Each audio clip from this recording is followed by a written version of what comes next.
We have another Disney box office bomb on the horizon, and this time it comes out of Pixar, which in recent years hasn't necessarily been all that shocking, but given the fact that they had the biggest box office performing title last year in Inside Out 2, yeah, it's a little bit shocking, but then, God, I hate to drop too many black pills this time around, but guys, this is really not good.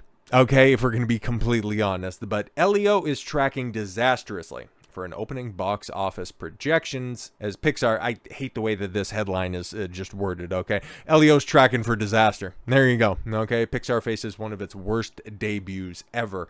Now, Pixar's long-troubled Elio is now tracking for a devastating domestic box office opening, with early projections from the Hollywood Handle estimating the film will pull in between 35 and 45 million on its debut weekend. Oh, Jesus. For most animated films, that would be a worrying start. For Elio, it could be catastrophic. Pixar's Elio is tracking, yes, to earn between 35 and 45 million at the domestic box office for the opening weekend. And given the opening weekend for this is supposed to be 1 week after the How to Train Your Dragon live-action remake, yeah, it doesn't exactly bode well for Pixar, but the film is reported, yes, to also have cost nearly $300 million to produce before factoring in marketing. Fuck, that makes Elio one of the most expensive original animated films in Pixar's history, but also one of the costliest, rather, nothing that's going to be cool about this, animated features of all time, period. In order to break even, it would essentially need to gross over $700 million globally.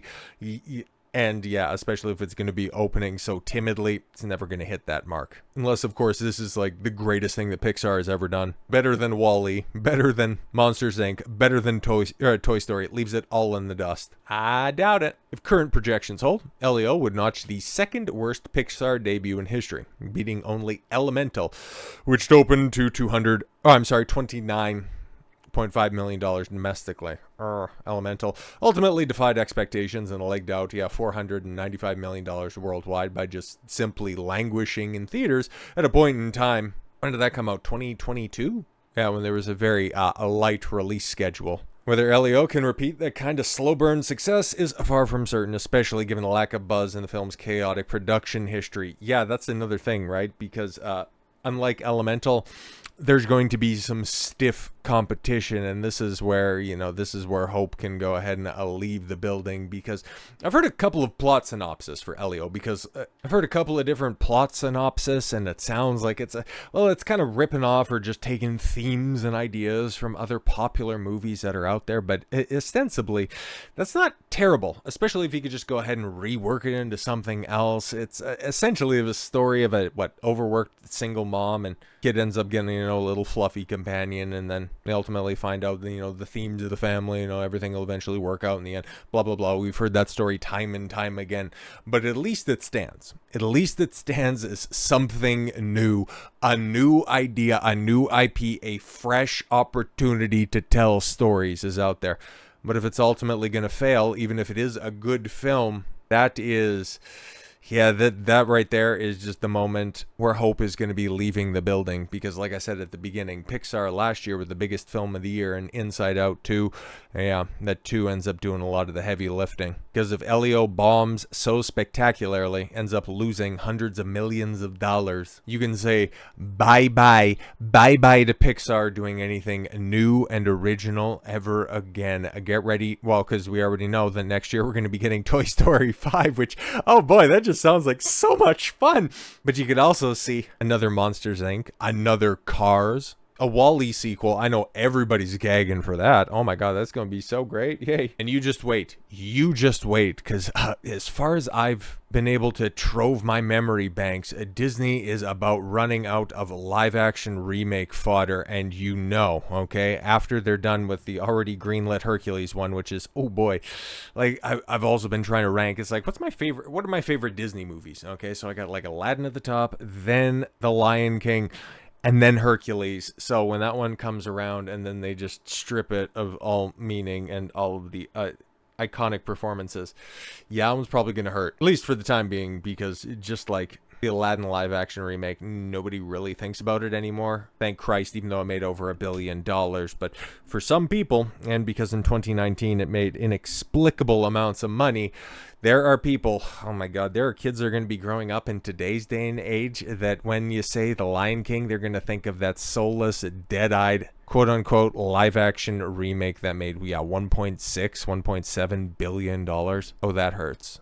That hurts the same way that my generation and kids just a little bit younger than me, maybe the girls probably seen it at the same time, okay, but this was a film that came out, the original, the animated, the classic, okay, it came out right on the cusp of me leaving Disney movies a little bit in the rear view mirror. Like, funnily enough, Pirates of the Caribbean, Curse of the Black Pearl would come out next year, and I would be, very much invested in that movie going forward. But when Lilo and Stitch came out in 2002, it only made something like $400 million at the box office, which is still a very good chunk of change, especially on a much smaller budget. But their kids are going to be growing up now, okay? And when they hear Lilo and Stitch, they're going to be thinking of the wildly successful live-action remake that, oh my god, man. Now, okay, I haven't seen the original, okay? I've seen it referenced enough. It was very popular. It's remained incredibly popular. Hell, we just talked about this last week, how Stitch, in 2024 alone, generated $2.4 billion with a B dollars in merchandise revenue. So yes, this film was always going to be a success. But here's the thing, man. You have such marketing gold like Stitch, okay? You have such a tremendous story, which I finally heard it broken down expertly over an 11.5 hour long live stream from EFAP, comparing both the 2002 animated original and this 2025 abomination, which, oh my god, man, just hearing all the character work, okay, all of the meaning, just getting stripped out of it for a longer 20 some odd minutes, 23 to 25 minutes longer for the live action remake, and you take out a lot of the heart and soul of the original. And there's a lot of people that are out there, okay? You probably heard about how they ended up changing Ohana from meaning family to, oh, Nani, that's totally fine. You can go to California and study marine biology, which is classically one of the most overrated professions that just end up fast-tracking you to a Starbucks barista gig in history. Yeah, no, you could just go ahead and do that and, leave Lilo and Stitch with, the neighbors, because Ohana does mean family, but it also means that you shouldn't leave yourself behind. So you need to move to California to study marine biology, even though the University of Hawaii has a very good and very established marine biology course. There are so many different aspects to that film that are absolutely abhorrent, and also just little changes that add up to stripping away any other meaning that could potentially be in the movie, which, yeah, like I said, okay, like, you probably heard about the whole Ohana change and how that essentially removes the whole theme of family from the original when it was adapted to live action, and how several people will probably tell you that, it's just a malicious attack by Disney where they just want to destroy the nuclear family and it's them at it again. It's like, nah, man, it's much simpler than that, okay? Just the people doing this shit are wildly incompetent and horrific at their jobs, and because shit like this gets rewarded by the audience, they're going to continue to ruin these timeless works of art simply because new ideas don't get rewarded or developed. That's the thing, man. Elio might be a total disaster. It might be an abominable story. That's totally fine. Pixar is very capable of releasing some real high quality shit. Cars 2 and 3, not very good. I didn't even like the original Cars. I thought it was definitely a step down from the rest of the stuff that Pixar has put out. They also did Turning Red, the Lightyear movie. Not exactly, batting 1,000 anymore. There was a point in time, especially during their golden era from the mid 90s to the early 2000s, where it was banger after banger after banger after banger. Not so much the case anymore. Okay, nobody's infallible.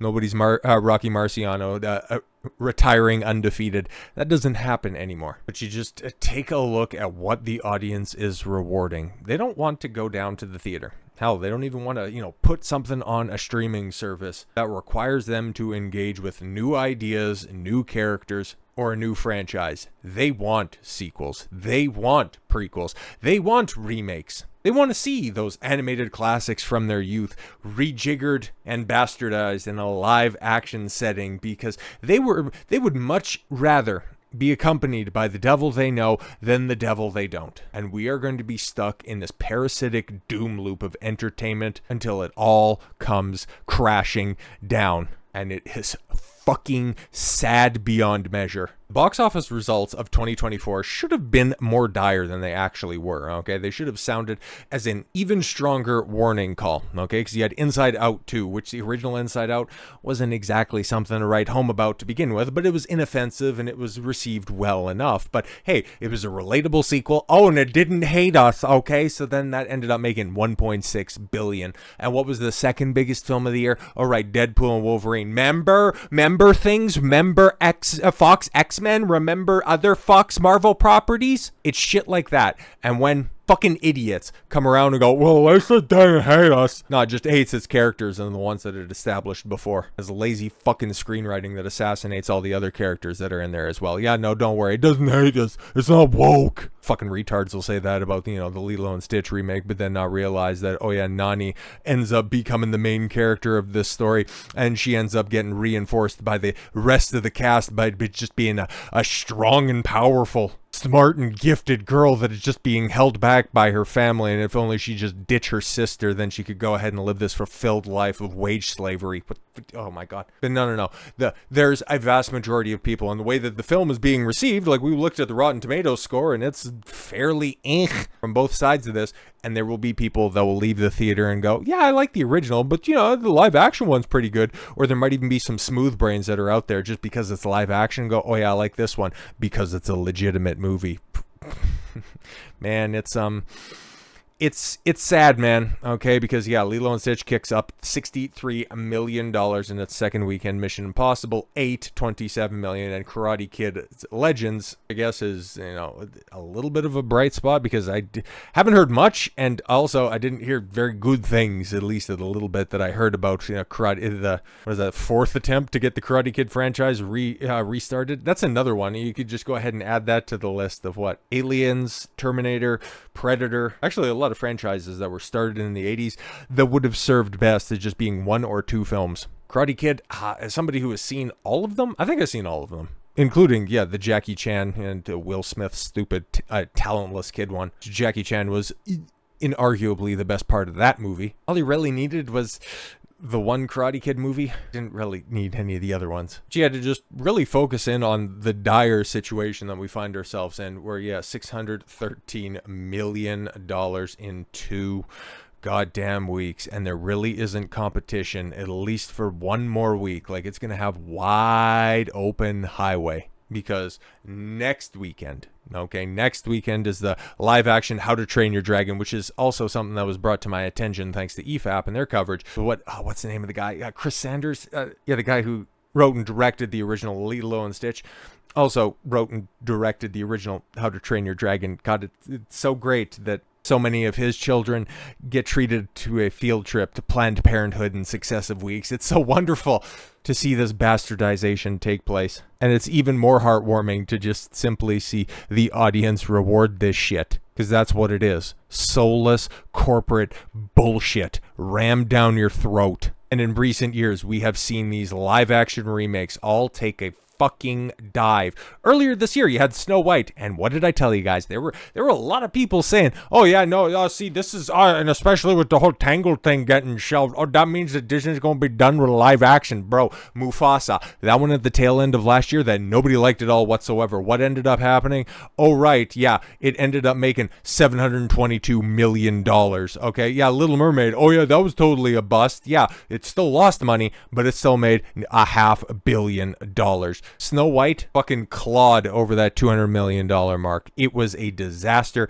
It failed. And you know what Disney's going to take away from that? You know what everybody else is going to take away from that? No. Stop remaking all of the old stuff. Start pillaging the shit that all of the millennials and the zoomers are going to go ahead and recognize. Don't try to be so overtly political with your casting. Just go ahead and pay vague tribute to the original, okay? Because that's one thing about Lilo and Stitch. At least the characters look like the characters from the original. So go ahead and trick all of those people that only give a fuck about one certain aspect about the quality of storytelling.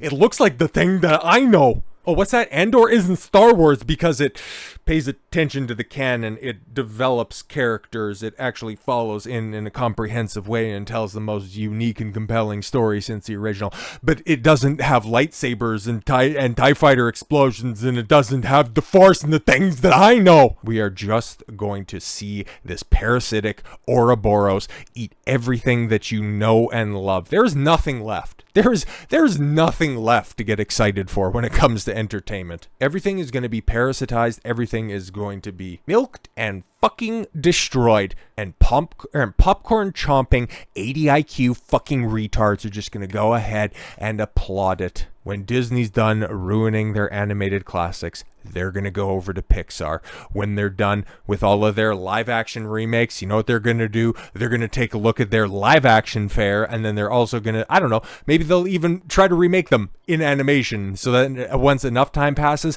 then they can do a remake of the remake so that they can sell it to a new crop of people. Or perhaps they'll just fucking go ahead and remake shit that's not even that old and just update it with new technology. I posited this question before, and I know it's going to happen probably before the time that I die, and if it does come to reality, I kind of hope that I'm dead and fucking buried. But what's going to happen first? Is Disney going to announce the remake of Star Wars starting with episode 1? Is that going to happen first? Or is Warner Brothers, as desperate as they are, going to announce that they're going to be doing the Peter Jackson Lord of the Rings interpretation starting with The Hobbit and doing it right this time for a modern audience? Oh, I can't wait for that future, because you know it's coming, because they're all out of ideas and people keep on clapping at their demise. It makes me sick to my stomach, but this is where we're at. So with all that said, thank you all very much for the gift of your time. I've been Don Consuelo. Much to follow your gut and get after it. Take care, everyone.